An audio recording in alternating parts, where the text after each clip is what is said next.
Abra sua Bíblia comigo em Provérbios capítulo 3, versículos 5 e 6. Provérbios 3, capítulo 3, versículos 5 e 6. Eu tenho pregado duas mensagens aos domingos desde que começou a quarentena.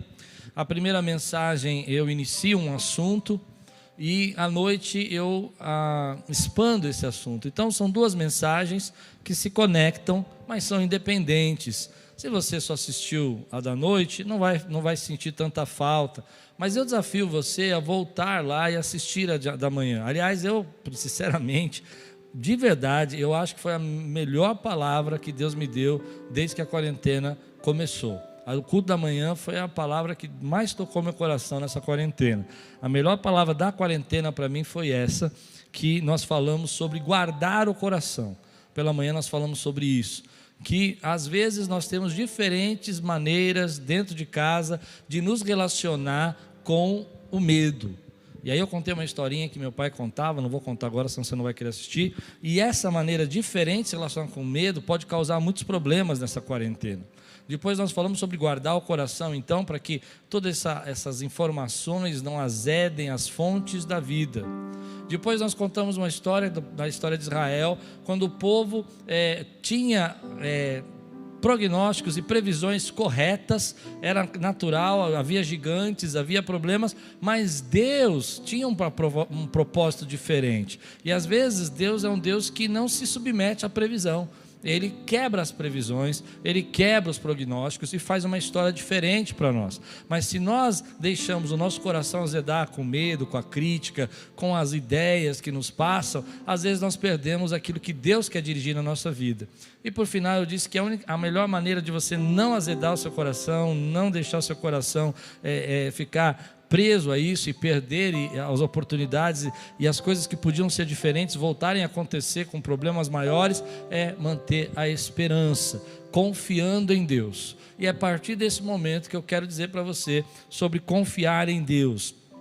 Em Provérbios capítulo 3, versículos 5 e 6 diz assim: confie no Senhor de todo o seu coração e não se apoie no próprio entendimento. Reconheça o Senhor com todos os seus caminhos e Ele endireitará a sua vereda. Vamos orar? Senhor, fala conosco nessa noite. Traz a Tua palavra ao nosso coração. Guarda essas casas, guarda essas famílias. Guarda, Senhor, esses irmãos e irmãs que estão assistindo esse culto conosco. Que eles possam ser tocados, abençoados. Recebeste, Senhor, o nosso louvor. E agora eu peço que o Senhor alimente o nosso coração. Em nome de Jesus, amém. Eu particularmente amo esse provérbio. Eu amo esse provérbio porque ele ensinou muita coisa na minha vida, ele mudou muito o meu pensar. Eu me lembro que há muitos anos atrás, eu lendo um livro que dizia e tratava a respeito desse provérbio, ele falou a respeito de coisas que eu não tinha percebido. Porque esse provérbio, ele trata sobre o antes e o depois. E a parte do antes é confie no Senhor. Ou seja, coloque os seus planos, os seus projetos, mesmo que haja tantos prognósticos e tantas previsões difíceis da gente entender, e eu disse de manhã que Deus está acima de tudo isso, nós precisamos confiar no Senhor. Isso vem antes de tudo que pode vir a acontecer. Nós precisamos colocar a nossa vida, a nossa estrada, o nosso caminho nas mãos de Deus.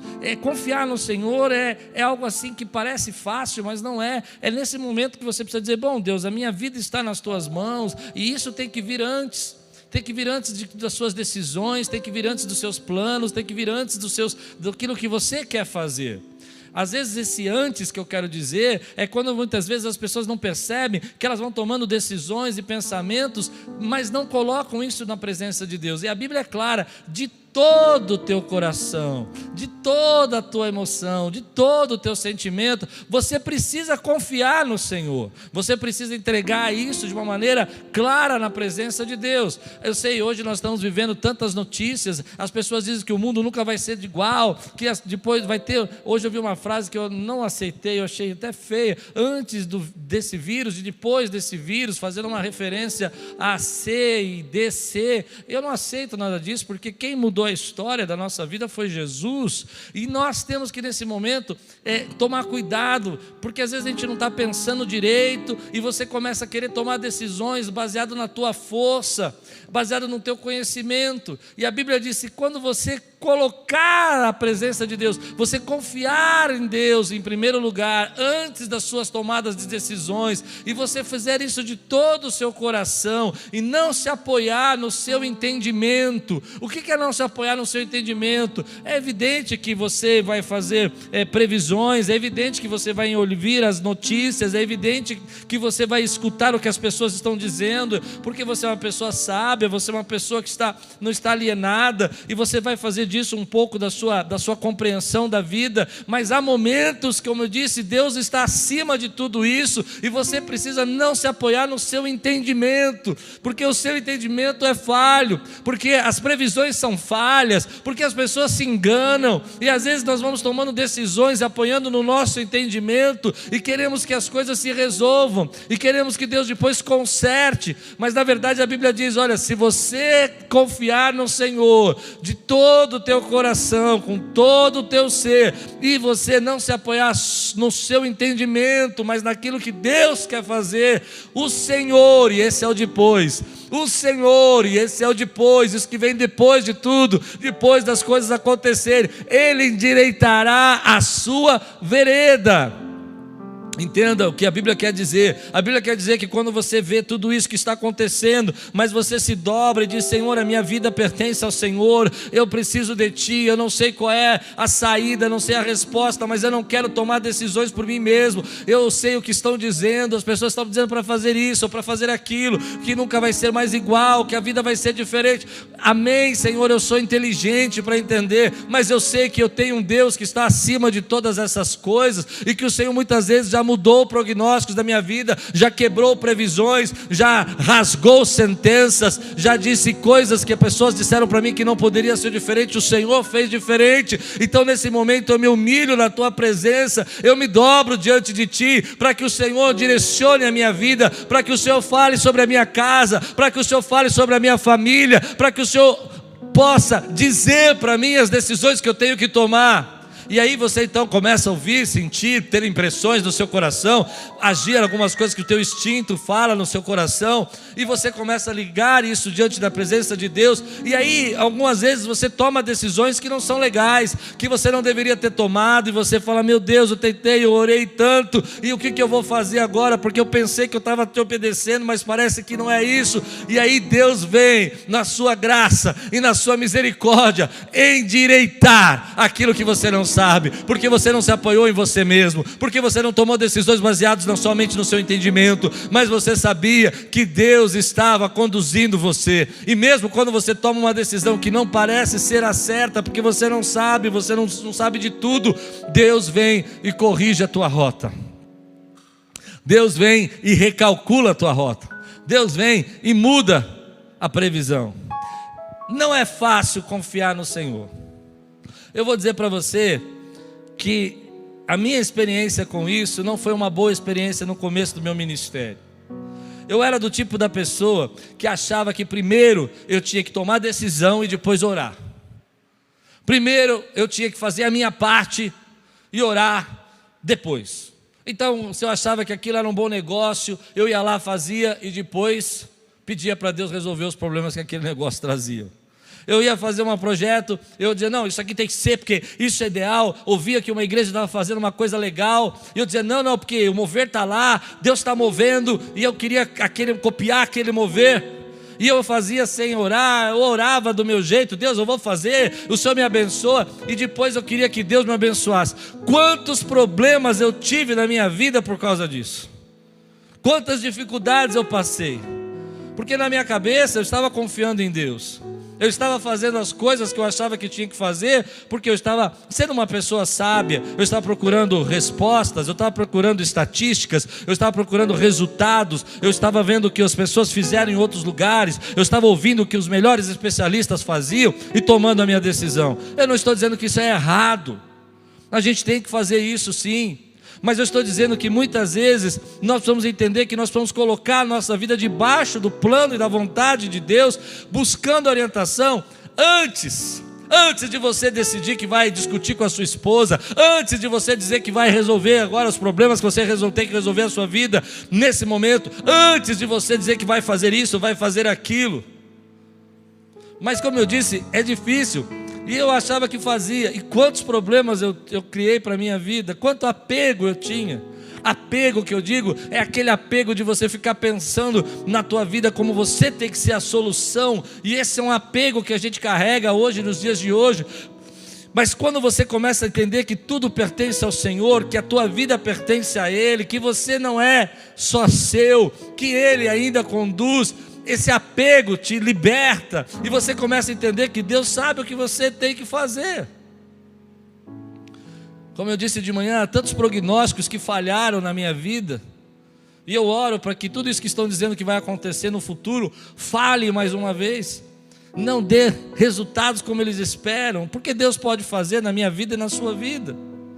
Mas para isso você precisa confiar no Senhor agora, dizer: Pai, qual é a minha orientação, o que eu devo fazer, ouvir o que o Espírito Santo fala dentro do seu coração, a impressão que Ele traz dentro de você, o sentimento que Ele traz. Para isso você não pode deixar azedar o seu coração, para isso você não pode deixar que as notícias, a incredulidade, as críticas, as palavras de destruição invadam você.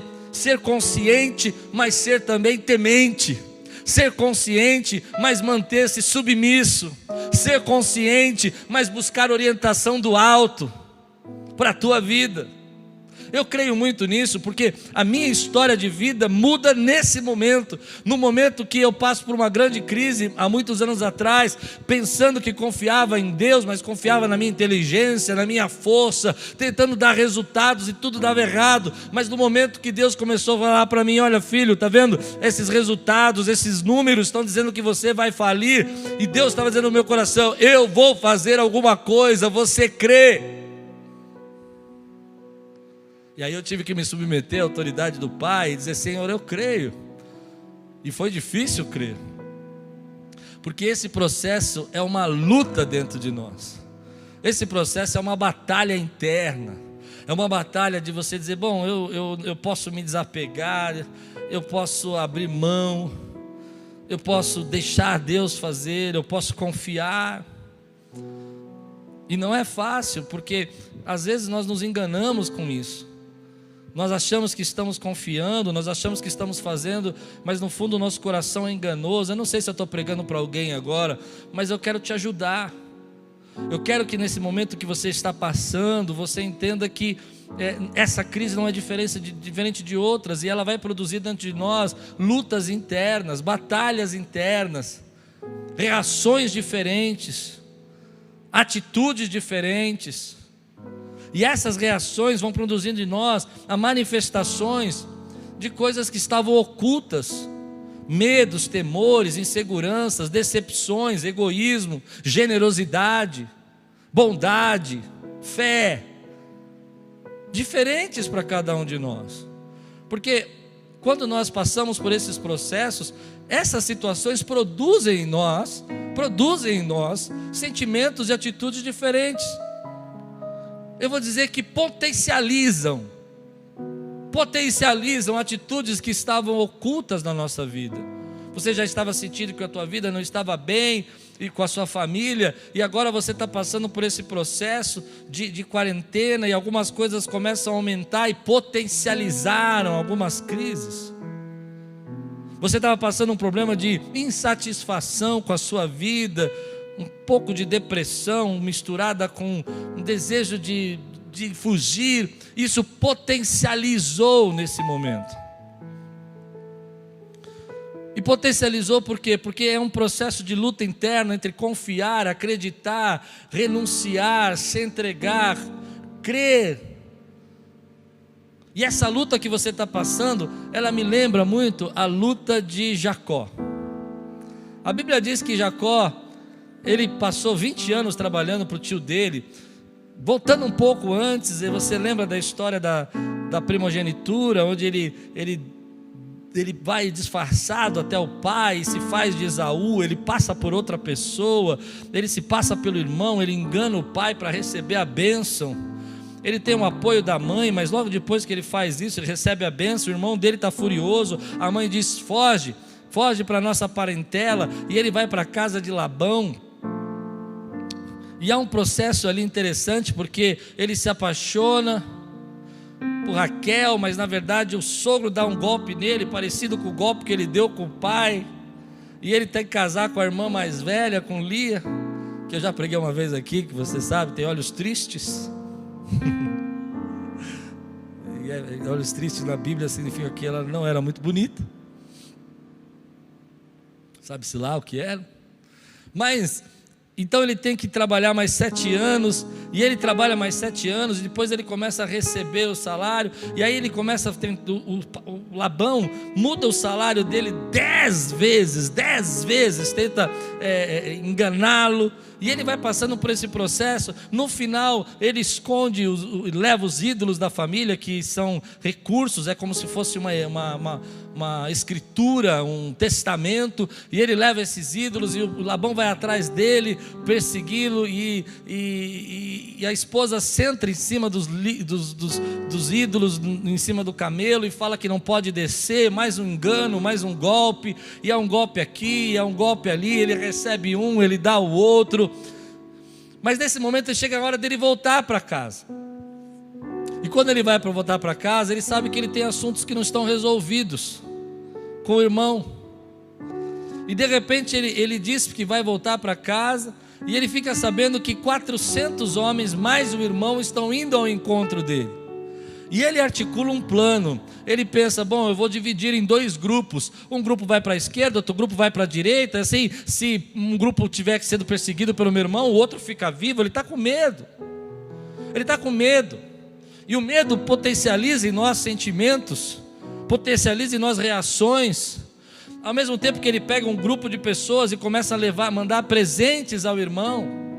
Mas a Bíblia diz algo que me chamou a atenção sobre essa luta interna que a gente passa em momentos de isolamento, é que Jacó, ele fica sozinho, e no momento que ele está sozinho, a Bíblia diz que ele começa a guerrear com o homem.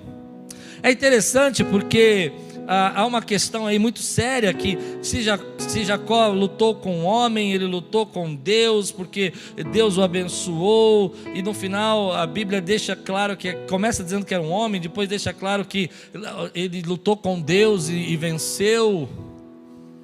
E eu fico pensando que muitos anos atrás, estudando esse texto, eu aprendi que a luta de Jacó é a luta dele com ele mesmo, mas dele com Deus, que é a luta que a gente passa nesse momento de crise. Você começa a dizer para você: não, mas Deus, por que o Senhor está permitindo isso? Será que o Senhor existe? Será que é real? E eu penso que essa talvez tenha sido a luta de Jacó, dizendo: olha, Senhor, eu estou vindo para cá, eu estou começando uma história nova, e meu irmão está me perseguindo, o Senhor está aqui, o Senhor está nesse lugar, o Senhor está presente, o Senhor está aqui para me ajudar. E essa luta, ao mesmo tempo que ele começa a pensar com ele mesmo: não, podia dar um jeito, podia fazer alguma coisa, será que ele vai aceitar meus presentes? Será que esses presentes vão apaziguar a nossa ira? Será que eu vou conseguir resolver? Ih, meus filhos, metade foi para lá, metade foi para cá, será que qual deles vai ficar vivo? Essa luta que você passa durante o dia, cheio de altos e baixos, cheio de pensamentos, é a luta que a gente passa quando a gente passa por momentos de isolamento, por momentos de conflito, por momentos de crise, que potencializam os nossos medos, que potencializam as nossas inseguranças, que potencializam as nossas batalhas. Mas aqui está a chave, a boa notícia que eu quero te dar, é que nesse momento de estar sendo potencializado, pessoas que são generosas estão extremamente chorando e preocupadas para serem generosas, o que elas vão poder fazer para ajudar. Pessoas egoístas estão preocupadas em guardar, potencializaram nesse momento, mas Deus está trabalhando com todas elas, Deus está trabalhando no coração de todas elas, porque há muitas coisas que ficaram pendentes, que Deus precisa purificar a nossa vida, que Deus precisa tratar nesse momento. Há coisas que você não enxergava dentro da sua casa e que nessa crise foi potencializada, mas Deus já começou a tratar na tua vida, e Deus vai fazer isso para que você possa, querido, viver os propósitos dele. É interessante como nós deixamos coisas para trás, apegos, medos, e vamos tocando a vida.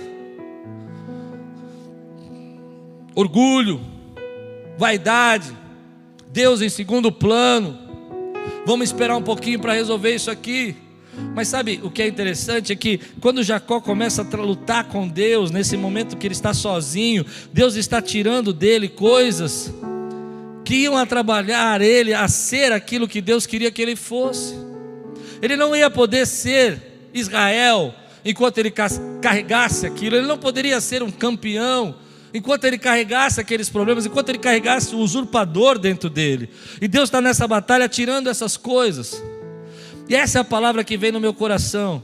Eu acredito que estamos passando por essa batalha, e como eu falei de manhã, você não está pensando direito, você não pode tomar decisões agora, porque você está nessa batalha. Na batalha da insegurança, na batalha do medo. Uma hora você está feliz, outra hora você está triste.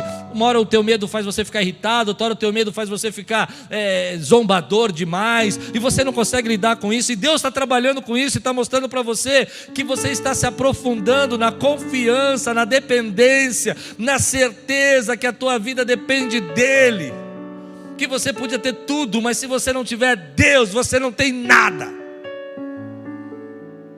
Que você podia ser um sucesso, mas se Deus não te guardar, em vão vigia o sentinela. E essa é a luta que a gente passa.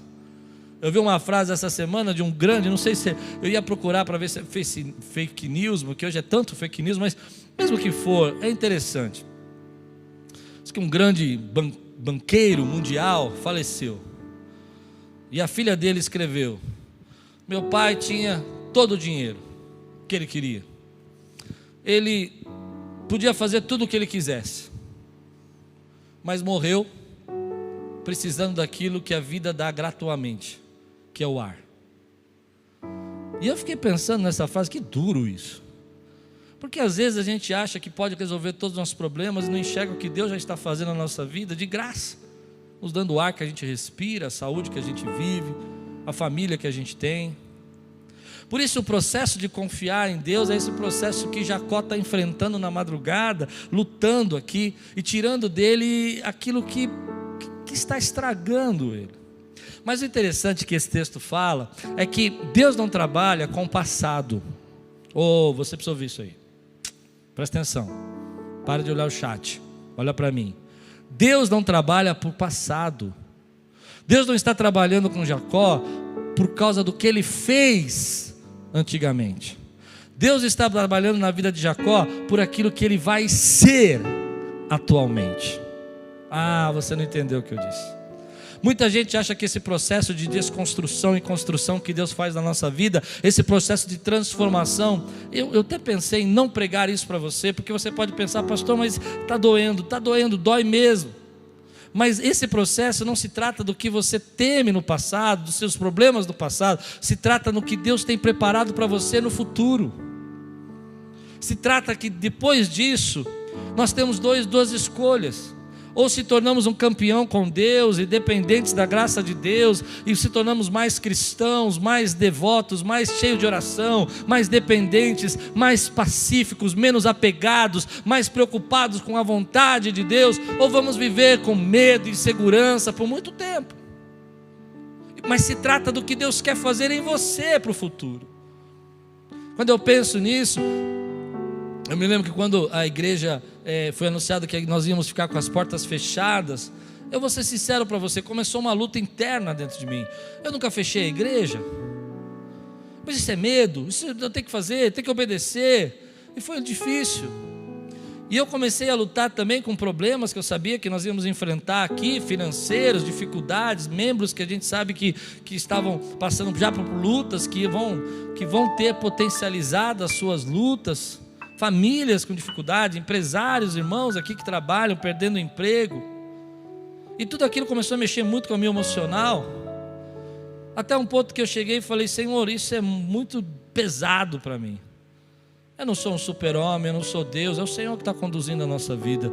O que repete a mim, o que compete a mim é confiar. O que compete a mim é não apoiar no meu próprio entendimento. Algumas pessoas ligaram para mim: olha, você tem que fazer isso. Eu vi até um pastor falando isso, eu não fiquei assustado, mas eu vi um pastor, olha, coincidentemente eu estava ouvindo a entrevista dele. Na hora que eu estava ouvindo a entrevista dele, ele falou: se você tem 2 prédios, entrega um agora. Eu falei: não, acho que, né? Isso deve ser para mim. Porque se você tem na igreja 2 prédios, entrega um e fica só com um. Eu falei, Jesus, qual dos 2 a gente entrega? O de lá? O pessoal está votando de lá. Mas de lá tem as crianças, de lá tem toda a estrutura. E aí eu fui orar, falei, Senhor, será que o Senhor nos deu tudo isso para entregar? Será que o Senhor nos deu tantos recursos? Aí que Deus me deu a palavra que eu preguei de manhã. Deus está acima dos prognósticos. Deus está acima das previsões. Não vai ser fácil. Tem gigantes, tem muros para derrubar, tem uma luta interna, tem momentos que a gente vai se sentir irritado, vai guerrear com a gente mesmo, vai guerrear com Deus, vai falar, Senhor, por que o Senhor permitiu? E vai ficar bravo. Mas aí você recorda que isso vai potencializar quem você é. E sabe quem você é? Você é um adorador. Sabe quem você é? Você é um filho de Deus. Sabe quem você é? Você é o amigo dele. Sabe quem você é? Você faz parte da família. Então, o anjo, ou se você imagina como eu, uma teofania de Jesus, uma luta com Jesus ali, ele vai olhar para Jacó e vai dizer assim, qual é o seu nome? Lembra que Jacó já tinha dito que tinha sido Esaú. Lembra que Jacó já tinha vivido na casa de Labão. E Jacó olha para aquele homem, que eu acredito que era o Senhor, e diz, eu sou Jacó. Em outras palavras, ele está falando assim, eu sou um enganador. Eu sou aquele que leva vantagem. Eu sou aquele que dá um jeito. Eu sou aquele que antes de confiar, eu penso numa estratégia e resolvo meus problemas por mim mesmo. Então Deus olha para ele e fala assim, você não é mais esse. Agora você é Israel. Porque Deus tem um propósito na vida dele. Através dele a nação de Israel ia ser construída. Através dos seus filhos as 12 tribos iam ser formadas. Deus não estava falando de passado, Deus está falando de futuro. Deus estava falando do que ele tinha planejado para ele. Essa luta interna azeda o nosso coração. Essa luta interna faz com que a gente às vezes acredite mais no que as pessoas dizem do que Deus está dizendo. Essa luta interna potencializa as nossas desconfianças, as nossas incredulidades, a nossa ira, o nosso egoísmo. Mas quando você se entrega na presença de Deus, quando você começa a deixar Deus trabalhar na sua vida, quando você começa a pensar que apesar de tudo isso, Ele tem um propósito, um futuro para você, e os planos dele não terminaram. Eu não sei como ele vai fazer, eu não sei como será a igreja amanhã, Deus sabe. Mas isso traz uma paz no meu coração, saber que eu posso desapegar e me apegar no Senhor.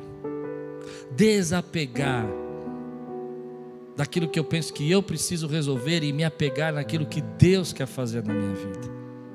Esse é o momento, querido, de você tranquilizar o seu coração e deixar que essas coisas, esses pensamentos que às vezes sobem na sua mente, essas palavras de morte que pode aparecer na sua mente, esses pensamentos de tristeza, esses desânimos, essas palavras de incredulidade, esse sentimento de solidão, arranque de você o que Deus precisa arrancar e que você estava negligenciando até agora, porque a gente negligencia isso. Há uma história na Bíblia que eu gosto muito, que é muito confusa, mas ela tem um princípio ali espiritual. É que quando Moisés é chamado por Deus para ir libertar o povo de Israel, ele aceita o convite, ele ouve a sarça, Deus chama a atenção dele, e a sarça é uma maneira de Deus chamar a atenção, assim como eu creio que toda essa quarentena está chamando a minha atenção, está chamando a tua atenção, para como a gente vivia e como a gente vai viver. E aí, diz a Bíblia que ele aceita o chamado de Deus, depois de todas aquelas desculpas que ele dá, aquela luta que ele tem com ele mesmo, quem sou eu, por que o Senhor, quem é você, o que eu vou dizer, e então ele pega a sua família e vai na direção do Egito, e no caminho acontece uma cena muito esquisita na Bíblia, é porque diz a palavra de Deus que vem um anjo e quase mata Moisés. Ele começa a ter um problema ali, a gente não entende muito bem, e a esposa dele vai rapidamente, pega lá algo afiado e faz a circuncisão do filho. O filho não era circuncidado, e Moisés sabia que havia ali uma orientação de Deus, era um costume, era uma nação, e ele não estava debaixo da aliança que Deus tinha criado, mas ele estava indo libertar o povo. E essa é uma história interessante, porque que Deus chama e depois coloca Moisés nessa prova tão grande de quase morrer, e a esposa que vai fazer a circuncisão, depois ela fala, você para mim é um homem sanguinário. E eu fiquei pensando nessa história essa semana, e pensando nisso, é porque Moisés estava aceitando um chamado de Deus, estava aceitando um desafio de Deus, estava aceitando o propósito que ele tinha na vida dele, mas estava negligenciando princípios. Eu não sei se eu estou pregando para você agora. Ele estava negligenciando coisas que Deus já tinha ensinado a vida dele, e já era para ele estar diferente, ter mudado, já era para o teu filho dele já ter sido circuncidado embaixo da aliança abrâmica, e ele não estava debaixo daquela aliança, e ele não poderia liderar uma grande nação, ele não poderia ser um exemplo para aquela nação com essa negligência. Então Deus não estava falando de passado, daquilo que ele não tinha feito ainda, mas estava falando do futuro, que era ele ser um exemplo para a nação de Israel, e ele não poderia ser um exemplo carregando aquela negligência. Então Deus parou tudo ali e falou, olha, é o seguinte, você precisa entender que você agora é um líder, e você precisa entender que há consequências. E aí ele passa aquela luta toda, e a esposa dele faz aquilo, e volta para a casa do pai, e ele vai sozinho agora para o Egito, porque ali Deus começou a trabalhar um processo de arrancar da vida dele aquilo que ele estava negligenciando. Esse é o tempo que eu penso que nós estamos passando. É um tempo de você lutar com você mesmo, e Deus chamar a sua atenção para as coisas que às vezes espiritualmente você negligenciou. Eu negligenciei, nós às vezes pensamos, deixamos a oração depois, deixamos para buscar Deus depois, deixamos ir para a igreja quando a gente podia, quando dava, e se não dava também, não tem problema, a gente vê qualquer hora. Eu não sei, querido. Eu sei que Deus chama a nossa atenção. Deus chama a nossa atenção. Aquilo que é importante, aquilo que não é importante, aquilo que nós nos apegamos e que não deveríamos nos apegar. Mas nessa luta, olha que coisa linda que Deus fala no meu coração. Ele vai tirando essas coisas da nossa vida, arrancando. Você estava tão preocupado com o seu trabalho, e agora o que restou para você é a sua família. Mas Deus arrancou aquilo, e eu creio muito nisso, pensando no futuro que Ele tem para você, pensando em quem Ele quer que você realmente seja, pensando que você não poderia cumprir o propósito, o seu destino, seu chamado, sua aliança, se você continuasse negligenciando todas essas coisas. Então a minha esperança está aqui, eu vou terminar assim. Eu acredito que há um grande despertar na nossa vida hoje. Nosso coração não vai se azedar. Há prognósticos que vão se cumprir, e outros que nós vamos derrubar gigantes. Vamos rodar muralhas, vai ter guerras e lutas, mas nós vamos vencer. Há muita coisa que nós vamos ter que passar pela frente, mas confiando em Deus. E ainda quando a gente não souber a resposta, Ele vai endireitar a nossa vereda, mantendo a esperança e a certeza que confiar em Deus é uma luta interna, é uma batalha aí dentro de nós, que nessa batalha, aquilo que nós estamos negligenciando está sendo arrancado, porque Deus ainda faz de nós Israel, o povo dele. E quando eu olho tudo isso, eu fico imaginando que vai ser diferente. Algumas coisas vão ser diferentes. Já eu estou dizendo que vai ser diferente, o nosso horário de culto já vai mudar. Vai mudar para as 9, vai mudar para as 11, vai ter 2 cultos, vai ser diferente. Mas deixa eu dizer uma coisa para você, ainda assim, Deus arrancando o que Ele precisa arrancar, aquilo que foi potencializado em você, Ele está fazendo de você o propósito que Ele tem para a sua vida. Você recebe essa palavra hoje na sua vida? Traga esperança. Eu creio que muitas pessoas vão ser despertas na oração nesse tempo. Eu creio que muita gente vai reconciliar a sua casa. Eu creio que muitas pessoas que estavam esfriando seu relacionamento conjugal vão voltar a se amar. Eu creio que pessoas que estavam não percebendo, que estavam potencializando coisas ruins, sentimentos ruins, vão arrancar tudo isso e vão valorizar aquilo que Deus queria fazer na vida dele. Eu creio que gente que não tinha tempo para cumprir o seu propósito, vai agora arrumar uma hora, um tempo, nem se for 15 minutos por semana, para fazer um pouquinho do propósito que Deus chamou. Eu creio que pessoas que nunca se preocuparem em ser generosas, serão despertas por Deus para ser generosas. Eu creio que jovens vão ser despertos espiritualmente para buscar a Deus, para encontrar com o Senhor. Eu não sei se todas as pessoas, eu sei que muitos de nós já começamos a sentir esse processo de Deus tirar coisas que não agradam, de Deus mostrar em nós coisas que estamos preocupados demais e que não importam. Uma coisa que a gente se preocupa tanto, às vezes a gente não percebe, querido, é que hoje nós somos uma igreja que não estamos aqui presencialmente, mas somos uma igreja que tem raízes. Deus me mostrou isso, as nossas raízes, pessoas trabalhando nas ligas, pessoas orando, intercessores clamando, gente falando para mim, vamos fazer vigília virtual, vamos orar, pessoas, os jovens falando na internet, pregando o evangelho. Sabe por quê? Porque Deus está despertando e arrancando de nós aquilo que nós podíamos estar negligenciando. Não por causa do passado, querido, não porque você errou e agora Deus está fazendo essa luta. Não, é porque Ele ainda tem um futuro para nós. Ele tem propósito para a nossa vida. Ele tem destino para você. Tem destino para a tua família. Eu não sei se você vai entender isso. Talvez seja um pouco pesado para você o que eu vou dizer agora. Mas às vezes até uma mudança de emprego, um desemprego, você ficar desempregado, é um jeito de Deus conduzir você para uma outra rota. É o caso de Jacó.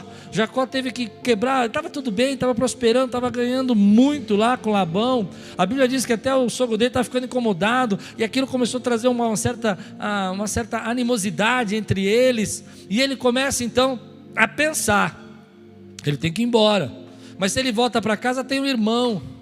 Mas há um processo ali de Deus, para que ele voltando para casa, ele pudesse constituir as 12 tribos de Israel. E você sabe tudo que vai acontecer, vão parar no Egito, mas Deus ainda está dirigindo a vida dele. O que eu quero dizer é que às vezes uma mudança que você não tinha coragem de fazer vai ser provocada agora. Dolorido, pastor, eu estou mancando que nem Jacó, mas Deus trabalhou na tua vida. Pastor, eu estava lutando para tomar essa decisão e Deus te direcionou. Mas no final, não se trata do passado, se trata do futuro. Como eu preguei outro dia, Deus sabe os pensamentos que tem ao vosso respeito, planos que Deus tem a seu respeito, futuro que Ele tem para nós como igreja, para as crianças da nossa igreja, para as famílias da nossa igreja, para os casais da nossa igreja. É isso que arde o meu coração. Eu sei, você está dizendo, pastor, mas olha todas essas coisas que dizem, olha os prognósticos. Eu sei, querido, eu tenho lido o jornal também, mas eu estou dizendo para você que ainda que muitas dessas previsões aconteçam, eu creio que muitas delas, nós estamos debaixo do guarda-chuva de Deus, debaixo da graça de Deus, e muitas previsões já erraram na nossa vida, e eu oro para que muitas dessas estejam erradas, em nome de Jesus.